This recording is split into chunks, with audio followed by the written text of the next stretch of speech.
¿Cuántos de los que estamos aquí no sabíamos que Dios estaba con nosotros? ¿Cuántos de los que estamos aquí no sabíamos que Dios nos amaba y que Dios tenía un propósito para nuestra vida? ¿Sí? Pero cuando llegamos a la iglesia, sentimos que hemos llegado a casa, sentimos que personas que eran extrañas para nosotros ahora son parte de nuestra familia. Y ahora nosotros entendemos que Dios está con nosotros. ¿Sí? Eso le pasó también a Jacob en el Génesis capítulo 28. Ahí vamos a ver algunos versículos. Les quiero platicar un poquito de la historia de lo que estaba pasando ahí. Jacob iba huyendo de su hermano porque le ganó la bendición de su padre, le quitó la progenitura y su hermano le dijo que lo iba a matar. ¿Sí? Y en esa escapada que él iba, pues obviamente se durmió, ¿verdad? Y dice que tuvo un sueño. Y dice que en el sueño había una escalera que estaba apoyada en el piso y llegaba hasta el cielo. Y por esa escalera descendían ángeles y subían y bajaban ángeles.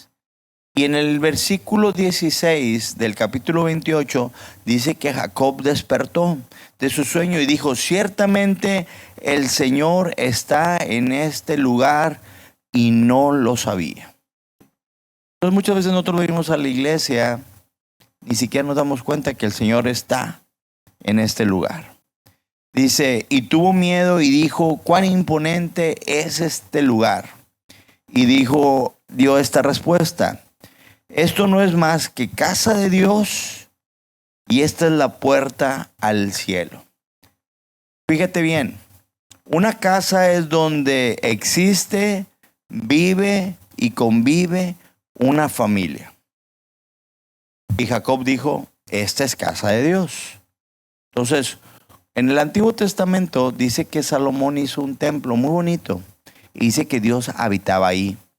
Pero eso ya caducó, ¿sí? Y lo vemos en el Nuevo Testamento, en Corintios, sí, nos dice que ahora Dios mora en nosotros. Ya no mora en templos hechos del hombre, sino ahora mora en el hombre mismo. Entonces, ahora nosotros somos parte de la morada de Dios. Quiero aclarar, ¿sí? Tú solito eres un hijo de Dios. Ya un grupo somos parte del cuerpo de Cristo. Somos parte de la iglesia de Jesucristo. ¿Sí? Y dice que Jacob dijo: pero también esto es puerta del cielo. ¿Sí? Fíjate, dos cosas. Es casa de Dios y puerta del cielo. Entonces, cuando tú y yo venimos a la iglesia, nosotros tenemos que entender que primeramente venimos a la casa de Dios porque aquí todos somos parte del cuerpo de Cristo, somos parte de la iglesia, pero también nos acercamos a la puerta al cielo. Y te voy a dar un ejemplo, ¿sí? ¿Cuántos de los que están aquí recibieron a Jesús escuchando el radio? Así que yo escuché el radio y yo dije: yo me quiero aceptar a Cristo en mi corazón. ¿Alguien dijo eso con el radio? No. Ok, ¿quién aceptó a Cristo en su corazón? ¿Con un programa de televisión o en las redes sociales? ¿Alguien? Ok, ¿cuántos de los que estamos aquí hemos aceptado a Cristo en nuestro corazón después de haber aceptado la invitación de venir a la iglesia?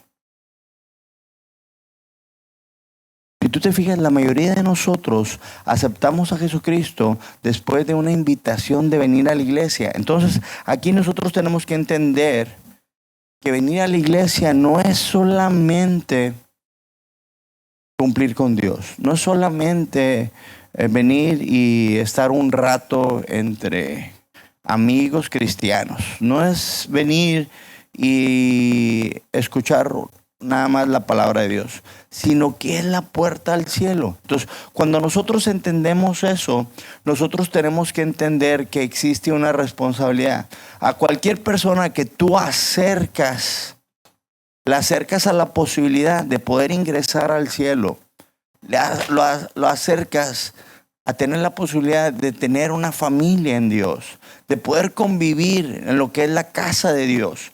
Y vamos a ir a lo que es nuestra visión, ¿sí? Cada domingo o cada miércoles la repetimos y decimos que es ir y predicar el evangelio al mayor número posible de personas en el sur de Texas y en el norte de Tamaulipas. Fíjate que este es nuestro enfoque principal, ¿sí? Es que nosotros podamos invitar a alguien, ojo, importante, que usted y yo podamos invitar a alguien y acercarlo para que esa persona pueda escuchar una predicación que puede transformar su vida, que puede acercarlo hacia Dios, que puede venir a restaurar su relación con Dios. Ese es nuestro enfoque. Entonces, cuando tú vienes a la iglesia, tienes que tener en cuenta que tú tienes que traer a alguien a ese punto. Tú tienes que traer a alguien a ese enfoque. Si tú no lo haces, ¿sí?, le estás quitando la oportunidad de que alguien pueda aceptar a Jesucristo en su corazón, o que alguien pueda conocer, ¿sí?, qué es Dios. Escuché un testimonio la vez pasada, ¿sí?, de un joven que había escrito, ¿sí?, una nota y la había dejado en su casa, ¿sí?, y dijo: si hoy nadie me invita a la iglesia, me voy a quitar la vida, porque ya no sé qué hacer. Y sí, Dios escuchó esa oración y alguien lo invitó. Y después le dijo el pastor: ¿sabe qué, pastor? Si alguien no me hubiera invitado a estar hoy en la iglesia, hoy yo me hubiera quitado la vida. Entonces, tenemos que entender que afuera hay mucha gente que ahorita está en situaciones que necesitan encontrarse con Dios. Pero a veces nosotros pensamos que solamente venimos a la iglesia para sentirnos a gusto, para sentirnos cómodos, ¿sí?, para traer paz a nuestra vida por un momento. Pero no, tenemos que entender que nuestro propósito principal, nuestra visión como iglesia, es presentarle una predicación a alguien que pueda hacer un cambio y una transformación en su vida, ¿sí?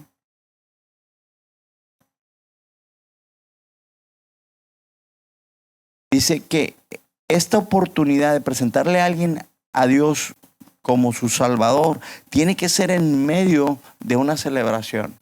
Ahorita venimos, cantamos, lo hicimos con todo nuestro corazón, lo hicimos en un momento de alegría, no era algo fúnebre, o sea, era algo en la que todos venimos y aportamos algo, ¿sí? Entonces es muy importante que entendamos que esa es nuestra primera prioridad. Nuestra segunda prioridad es enseñándoles que guarden lo que Jesús mandó, ¿sí? ¿Qué significa esto? Que nosotros tenemos que vivir vidas que modelen el patrón de Jesús en esta tierra. ¿Qué significa? El segundo aspecto clave para nosotros, ¿sí?, debe de ser llegar a preguntarnos: ¿cómo lo haría Jesús? ¿Cómo se comportaría Jesús? ¿Cómo reaccionaría Jesús?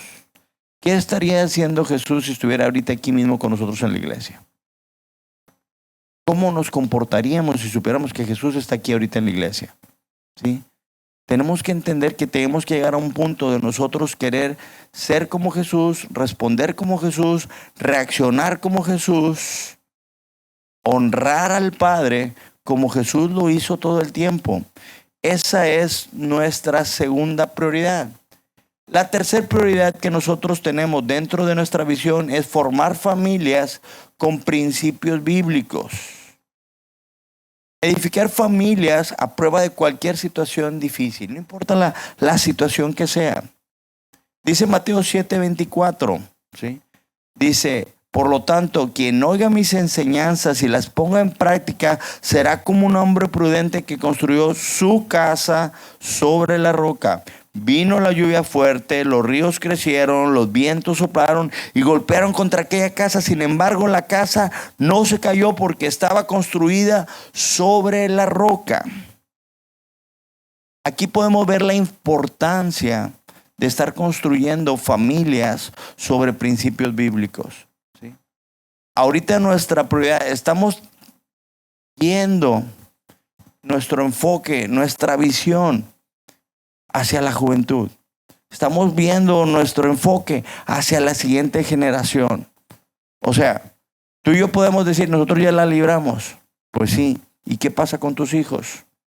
Ellos también van a pasar por tormentas. Ellos también van a pasar por dificultades. Ellos también van a pasar por situaciones difíciles. ¿Qué va a pasar con tus nietos cuando ellos tengan que vivir circunstancias difíciles y complicadas? Tienen que ser edificados a través de una cultura donde nosotros edificamos familias que soportan y pueden traspasar cualquier situación, no importa la situación que sea y lo difícil que sea. Nuestra cuarta prioridad dentro de nuestra visión es responsabilidad social. Tenemos que ser testimonio y ser de bendición, no solamente para nuestra iglesia, sino también para nuestra sociedad, ¿sí? En un entorno fraternal, esa es nuestra quinta prioridad. Dice, el amor fraternal se genera un conjunto de sentimientos que invitan a cuidar el uno del otro y estar atento a lo que ocurre en nuestros hermanos y en nuestro entorno para prestarle ayuda en lo que necesite, ¿sí? Entonces, cuando nosotros tenemos esa visión, cuando usted puede entender el principio de la visión, porque el principio de la visión no se trata de que usted y yo nada más lo repitamos, sino tenemos que entender que la visión es lo que nos va a llevar hacia donde nosotros queremos. Y ahorita les voy a enseñar algo que para mí fue muy, muy importante. Dice, si no tenemos una visión, no podemos conducir a nadie a ningún destino. ¿Por qué? Porque si tú no sabes para dónde vas, no importa para dónde vayas, no vas a llegar a ningún lugar, porque no sabes hacia dónde vas. Entonces tienes que tener claro hacia dónde vamos. Para tener una visión no se necesita que un ángel del cielo baje y te diga, mira, esta es la visión. No se necesita que tengas un sueño con una revelación divina para que tú tengas una visión, ¿sí? Solo basta con preguntarle a Dios, Dios, ¿qué es lo que tú esperas de mí? ¿Sí?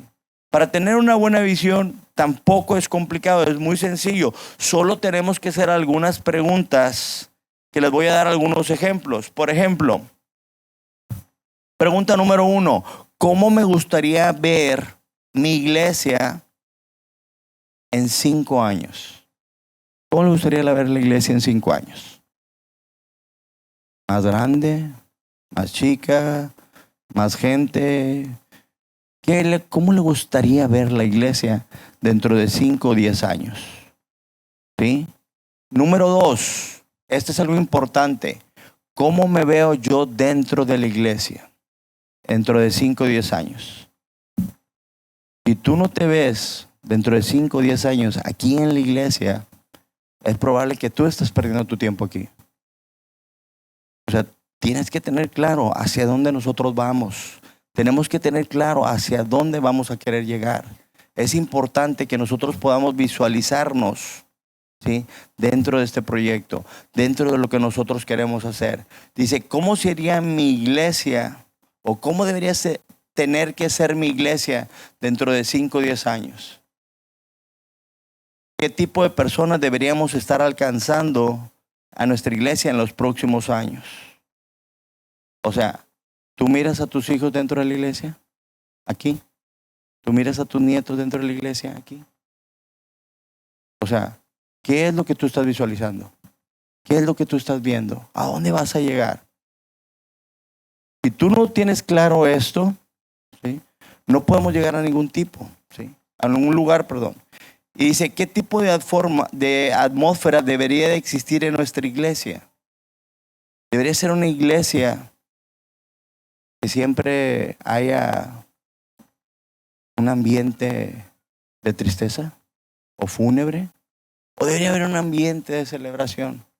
De estar contentos, de saber que Dios está en medio de nosotros, de saber que Dios tiene un propósito para nuestras vidas. O en 5 años tú te imaginas al pastor haciendo todo lo que te tiene que hacer una iglesia. Y que tú digas, no, ¿sabes qué? Mi pastor es el que barre, es el que trapea, es el que hace la predicación, es el que hace las chalupas, es el que, o sea, el que hace todo, ¿sí? ¿O te gustaría que fuéramos una iglesia, que somos un ejército de colaboradores, donde todos hacemos algo, donde todos aportamos algo, donde todos hacemos algo de acuerdo a la visión que nosotros estamos entendiendo que tenemos que llevar a cabo? ¿Sí?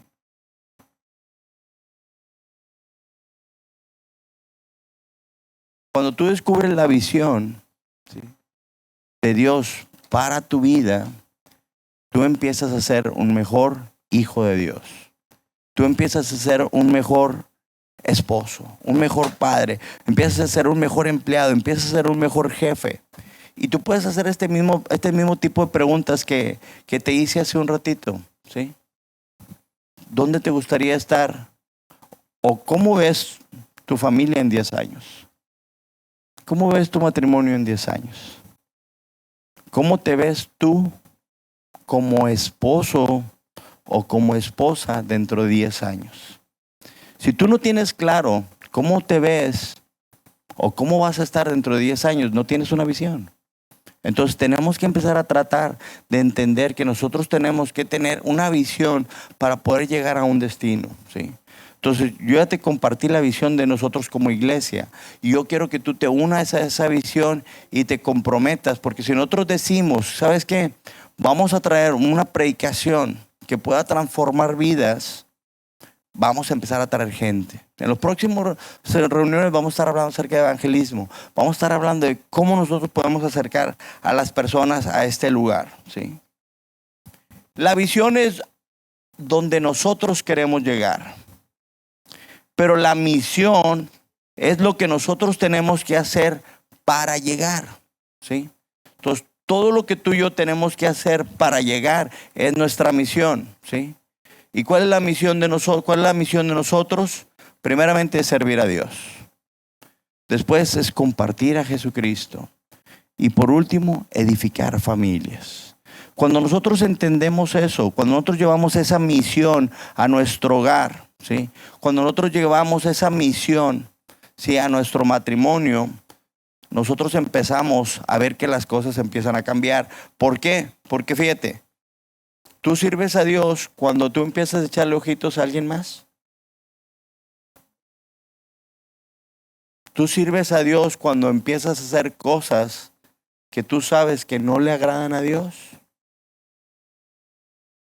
Tú empiezas a servir a Dios cuando te empiezas a desquitar con tus hijos, ¿sí? Hay muchas cosas que nosotros tenemos que entender, ¿sí? Que cuando tú empiezas a servir a Dios, la gente lo tiene que notar. La gente tiene que ver una diferencia en nuestras vidas. La gente tiene que ver que las cosas están cambiando en nuestro entorno y en nuestro alrededor, ¿sí? Y vamos a compartir a Jesucristo. Muchas veces no nos atrevemos a compartir a Jesucristo porque no tenemos un testimonio que avale lo que nosotros queremos compartir. Entonces nosotros tenemos que empezar a hacer ajustes en nuestras vidas y empezar a vivir de una manera correcta. Ahorita lo decíamos al principio, ¿sí?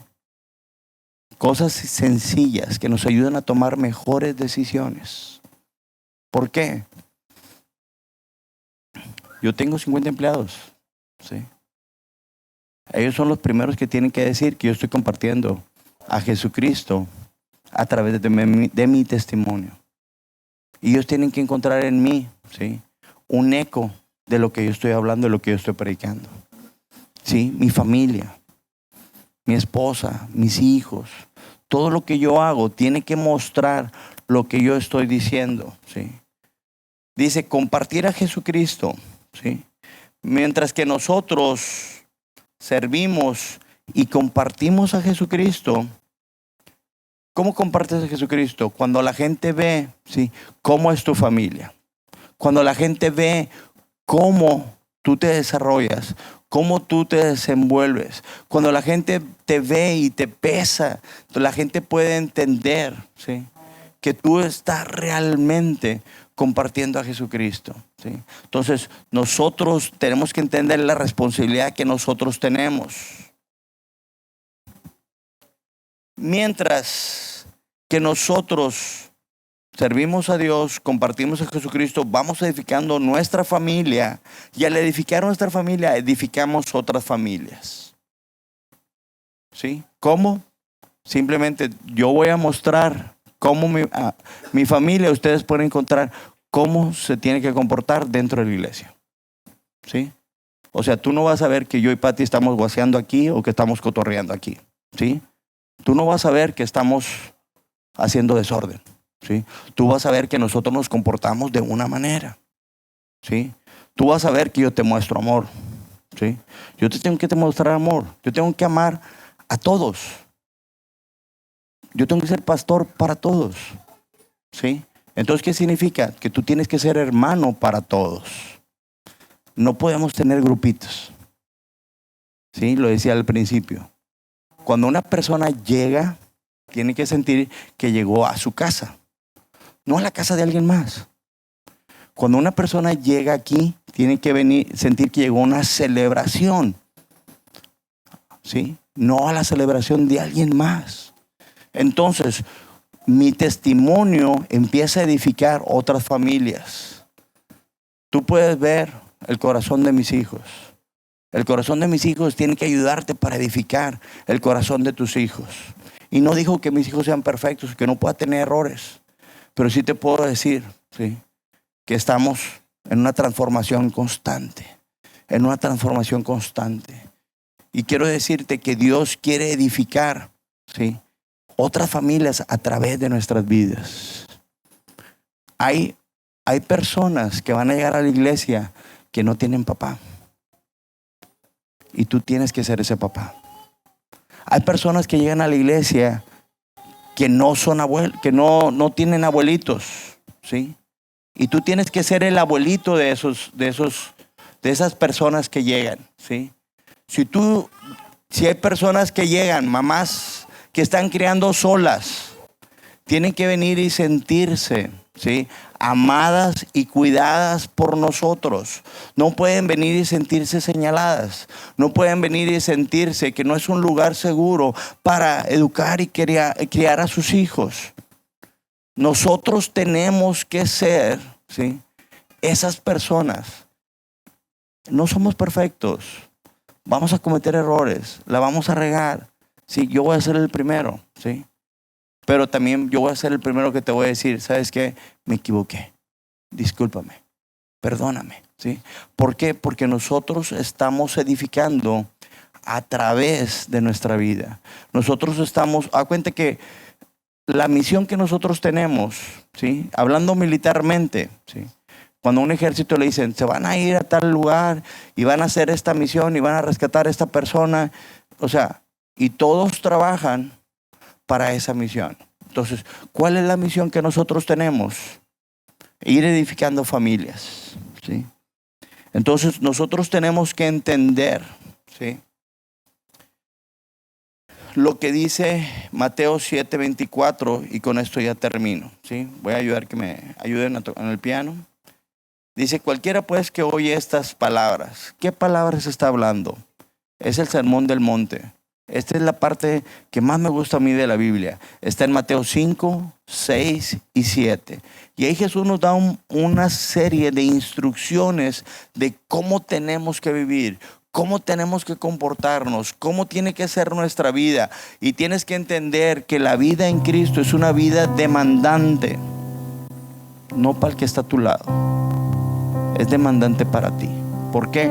Porque por ejemplo, yo platicaba con Pati y le dije, cada día Dios está exigiendo más de nosotros. ¿Y por qué Dios está exigiendo más de nosotros? Porque estamos edificando sus propósitos. Estamos edificando sus proyectos y estamos edificando sus planes.